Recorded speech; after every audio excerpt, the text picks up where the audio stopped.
L'essor du numérique représente-t-il un risque ou un atout pour les villes moyennes? Alors le sujet mériterait un titre un peu plus nuancé, mais ce dernier suggère malgré tout assez bien ce que le numérique véhicule de rêves de nouvelles prospérités, nourris de télétravail, d'accès à distance aux biens et aux services, d'emploi local, et de crainte de concurrence entre les services en ligne, dont l'économie est principalement métropolitaine, voire globale, et une consommation qui est, elle, ancrée dans les territoires. Alors, les villes moyennes peuvent-elles devenir des laboratoires pour étudier les conséquences territoriales de la rencontre entre les activités en ligne, le télétravail, le e-commerce, etc., et le monde physique? Quel phénomène de concurrence peut-on observer entre les deux? Quel levier d'attractivité renouvelé peut devenir le numérique pour ces villes petites et moyennes? Les deux intervenants de ce panel aujourd'hui vont nous apporter des regards complémentaires sur la digitalisation des territoires et des villes moyennes.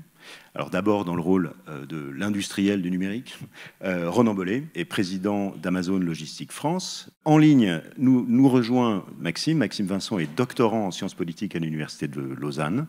Vous avez exercé des missions de recherche au sein de la chaire Ville et numérique de Sciences Po sur les démarches de Smart City dans des villes moyennes françaises. Et vous avez notamment publié en 2020 sur les stratégies d'attractivité numérique de Béthune et de Nevers. Bonjour. Bonjour. Et on va parler maintenant de l'empreinte, j'allais dire, réelle du numérique sur les territoires et sur les villes moyennes.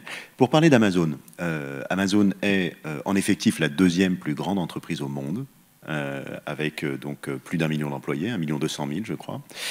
Et la logistique, enfin, dont vous avez la charge, elle est très implantée en fait dans l'ensemble du territoire. Donc j'aimerais qu'on parle précisément du maillage et de l'infrastructure d'Amazon sur le territoire. Quels sont vos lieux d'implantation, je dirais, de référence?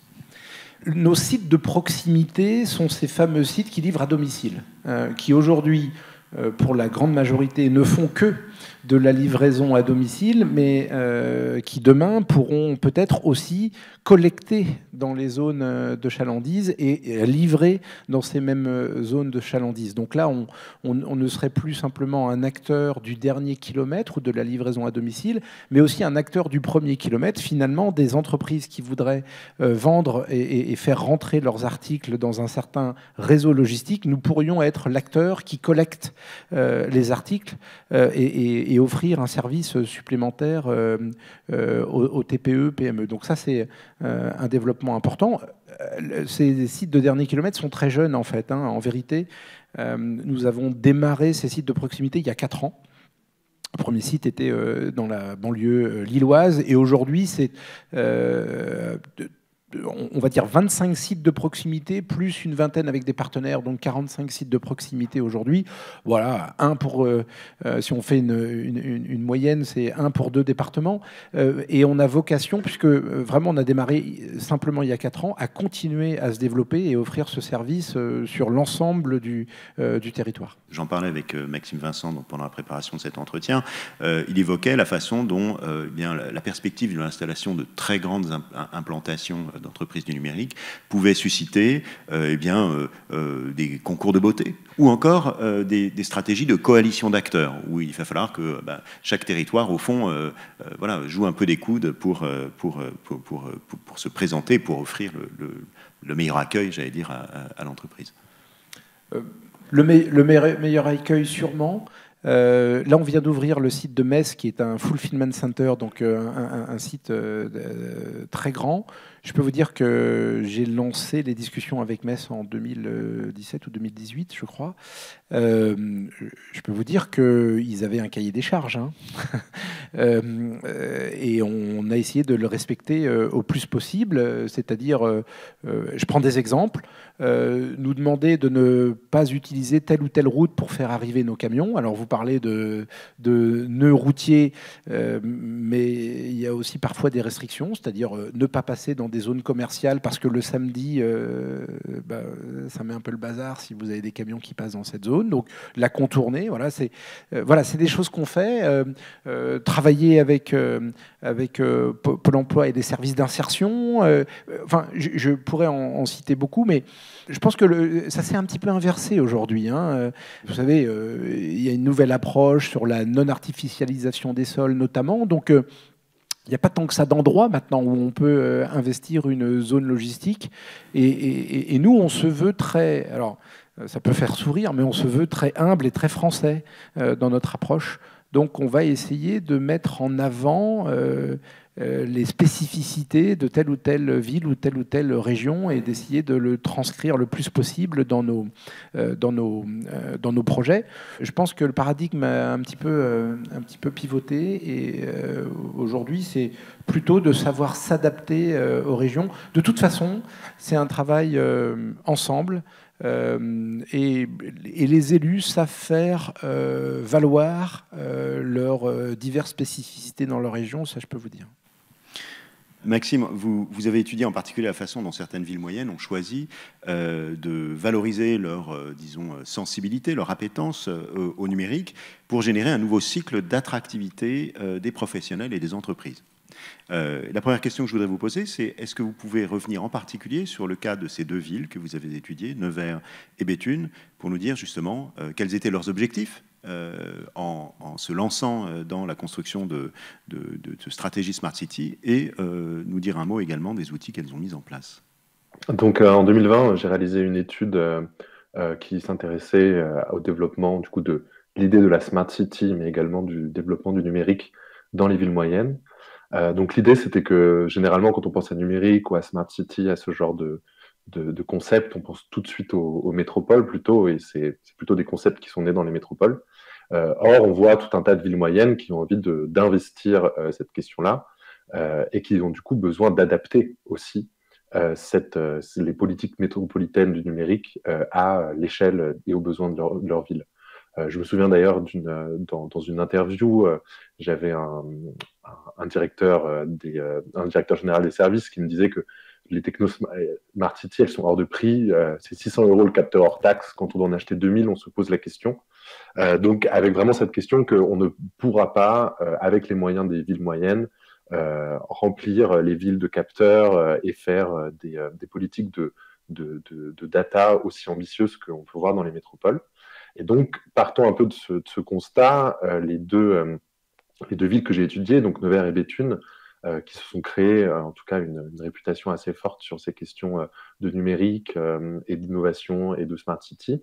Elles ont effectué un virage important sur ce concept et sur l'utilisation du numérique, en décidant de moins, plutôt que d'investir sur des grands projets d'infrastructure, sur comme je disais, les données, les capteurs, etc., partir plutôt sur un discours plutôt communicationnel, des outils aussi d'attractivité à destination des entreprises, donc en particulier du numérique, pour redynamiser leur territoire. Et donc, en ça, moi, je l'ai défini un peu comme ce qu'on pourrait appeler des villes entrepreneuriales, pour reprendre du coup ce qu'a pu être écrit par le géographe David Harvey, c'est-à-dire des municipalités qui se transforment vers un rôle de promotrice de leurs entreprises et pour objectif d'attirer les nouvelles firmes également. Mais voilà, du coup, avec cette idée d'utiliser un peu le numérique comme un différenciateur pour ces villes sur ce qu'on pourrait appeler un marché des villes moyennes, donc c'est-à-dire tout un tas de villes qui ont vu des populations partir, en particulier des jeunes diplômés, mais également des cadres, qui voient également un vieillissement de leur population, voire même une diminution nette de la population dans ces villes, ou en tout cas dans ces agglomérations. Et du coup, pour redynamiser leur ville, attirer des entreprises et des cadres, il y a l'idée d'utiliser ça comme discours différenciateur et pour se positionner. Après, sur la question des résultats et de l'implémentation d'une économie numérique locale, déjà, on a des infrastructures très concrètes qui ont été mises en place. J'ai déjà parlé, la fibre, mais aussi l'open data, les programmes expérimentaux du gouvernement et de la région. Le fait de s'être placé en fait, sur cette ligne numérique a permis de bien se positionner et du coup, en quelque sorte, de réduire les coûts pour ces villes en termes d'implantation, parce qu'ils ont reçu des aides, mais également, quand ils vont faire des contrats avec des grandes entreprises, je pense à Orange, au JCDecaux, avec lesquels il y a eu plusieurs partenariats, on va avoir un service plus personnalisé, moins cher, parce qu'on est en phase d'expérimentation pour des produits. Alors ensuite, sur les résultats, donc, comme je disais, c'est un peu comme pour la question de l'information. Pour l'instant, c'est assez difficile d'évaluer la durabilité des projets, surtout qu'on parle beaucoup de nouvelles PME, donc de start-up, ou d'aides à des entreprises déjà en place. Du coup, c'est difficile de savoir si ces entreprises déjà en place auraient fermé s'il n'y avait pas eu cette question-là, ou bien décliné. Et c'est aussi difficile de voir si les startups qui sont créées aujourd'hui, elles vont vraiment durer dans l'avenir.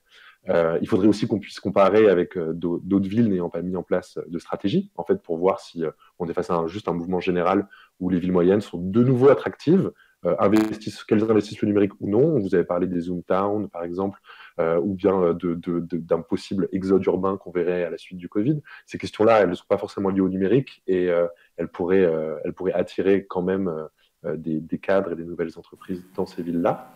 Et là, moi, quelque chose d'intéressant qui ressort de l'étude, c'est que finalement, pour ces villes de Béthune et Nevers, pour lesquelles ça a plutôt réussi de prendre la stratégie du numérique, ce n'est pas tant le fait d'avoir tant investi dans le numérique qui fait que ça a l'air de marcher, mais c'est le fait qu'elles soient les premières et plus ou moins les seules à aller autant dans cette différenciation.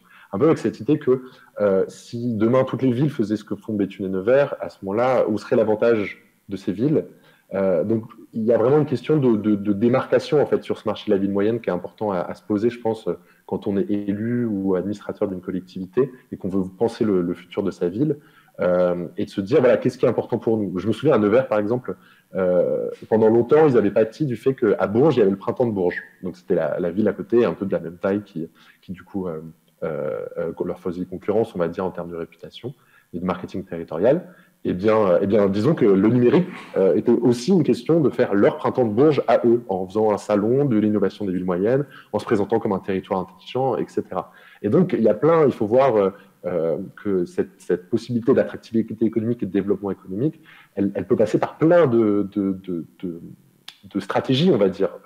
Alors, il y a des infrastructures peut-être de base. En effet, la fibre, ça semble de plus en plus important pour développer des entreprises sur le territoire. Mais au-delà de ça, tout un tas d'autres actions de marketing territorial peuvent être envisagées pour remplacer la Smart City en